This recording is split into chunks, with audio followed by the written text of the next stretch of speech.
Hello and welcome to this week's short video tutorial on basic mid-game tactics. This will be section 3 of chapter 4 of the free ebook that is available on the Xiangqi Federation website on basic mid-game tactics. Now there were 7 examples in this section, but the first few are very short and I've decided to combine them into one video. There will be detailed analysis, and the position shown here will be board number 1. As can be seen,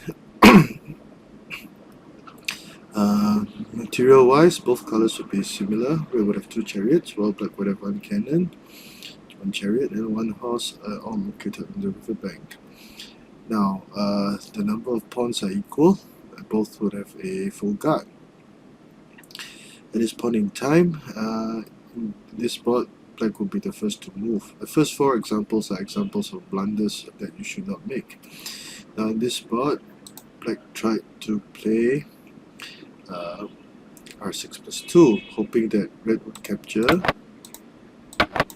and after trading the chariots, the cannon would be targeting the red chariot, and black would be threatening to go for a checkmate. The chariot cannot move to this point to guard against the elbow horse checkmate, as the cannon, elephant, and horse will all be targeting it, and black will hope to gain a winning position in this position from this exchange. However, this would be a serious blunder because all that red would have to do would be to capture the horse. Now this would be red would now have turned the tables, and the situation of the board will be to his favor, because at this point in time, if black captured the chariot with the cannon on the elephant, red would simply capture the chariot and deliver a check at the same time, and be able to capture this pawn for the winning position. So if black captured this chariot, it will be a trade of chariots, and again the chariot will now be threatening to capture the cannon, which is located in a precarious position, and red would have resolved his threats by black in this one manner. Now the key point to learn in this board and the next few boards is the root, or the protecting piece. As can be seen, because when black advanced the chariot, the horse will be protecting the chariot, but the root, as we call it in Xiangqi, or the protecting piece, would itself be in danger, and all that red had to do was simply to capture the protecting piece with this move and gain material in the process. So that is why it's very important also to consider the status of the protecting piece in trading when trading material.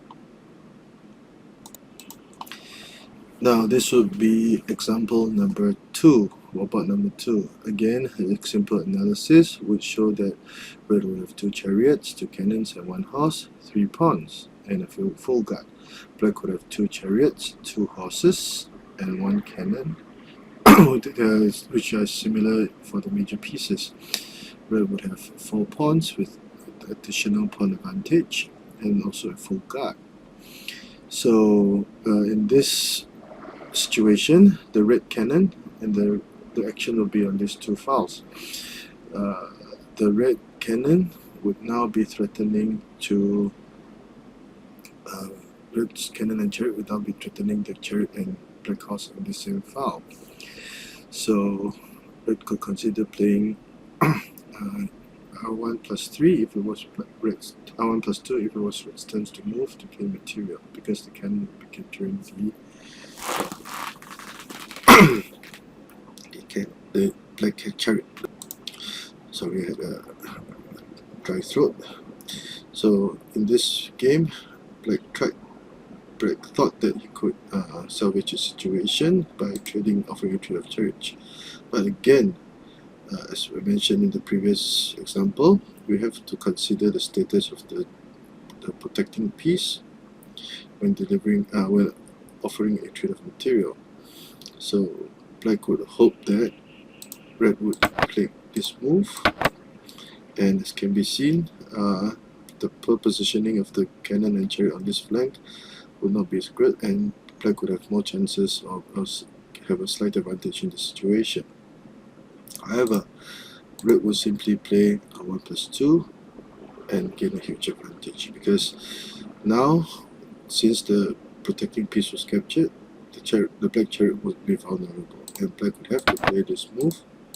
But in the process of doing so, red would now have gained a major piece and also excellent positioning of his pieces. So at this point in time, we can see that red would have 1 chariot, 1 horse, and 2 cannons, while black would be left with only 1 chariot, 1 cannon, and 1 horse. Black would have lost the horse in the process.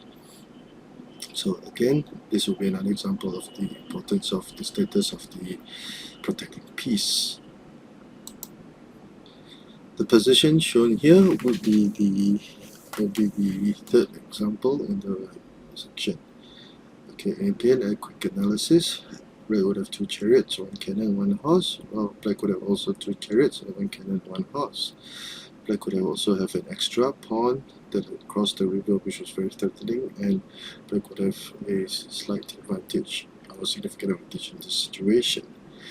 Now, at this point in time, black thought that he could make further gains by offering a trade of chariots with this move, because if he would hope that red would trade chariots, and this black chariot would still be protecting the horse, and black could go for a check or other possible tactical combinations. Pawn could also advance later on, and black would have a significant advantage. But again, as mentioned in the previous 2 examples, the status of the protecting piece would be a key issue to analyze or consider in similar trades. Now, in this example, unlike the previous 2 examples, the protecting piece would now be protecting 2 pieces. So again, all red would have to do would simply to capture the piece that the pawn was originally protecting, and thus offer another trade of material. Now black could be placed in a dilemma. So if black played p6 plus 1, red would simply play r5 plus 1, and now after just only 2 applies, red would have gained a material in the process. So red would now have 1 chariot, 1 cannon, 1 chariot, 1 cannon, and 1 horse, whereas black would be left with only 1 chariot and 1 cannon. The horse would have been traded away or sacrificed in the process. So red would gain material and have the advantage. So a short recap. Black tries to play r2 equals to 5, which is a blunder, and red would seize the opportunity to turn the tides in his favor and establish a significant advantage with r4 plus 1. And that's it. Red would now have gained a significant advantage. And to the last example in this video, the 4th example, board number 4 in section 3. Again, a quick analysis would show that red would have 2 chariots. This is a chariot, not an elephant. Red would have 2 chariots, 1 horse, 1 cannon. Black would also have similar material with 2 chariots, 1 horse, and 1 cannon. Black's central pawn was ready to go, but black had already pushed his edge pawn across the river, and the black chariot was now threatening to capture the red cannon, which is protected by the red horse. The red horse would also be protecting the red chariot in this manner, and the red chariot on the bottom rank would be applying pressure on this line. So it would be black's turn to move, and in this situation, again, black would play, in this example, black would play r1 equals to 4, hoping to gain some initiative in the process of doing so. So he would think that by offering a trade of material, the horse could be advanced and now be threatening to go for either a corner horse attack or an elbow horse attack. By this I mean black will hope that red would capture the chariot in this manner, and now the horse will now be threatening to go for the checkmate. And the black chariots will be further traded away, and black will gain some momentum in its attack.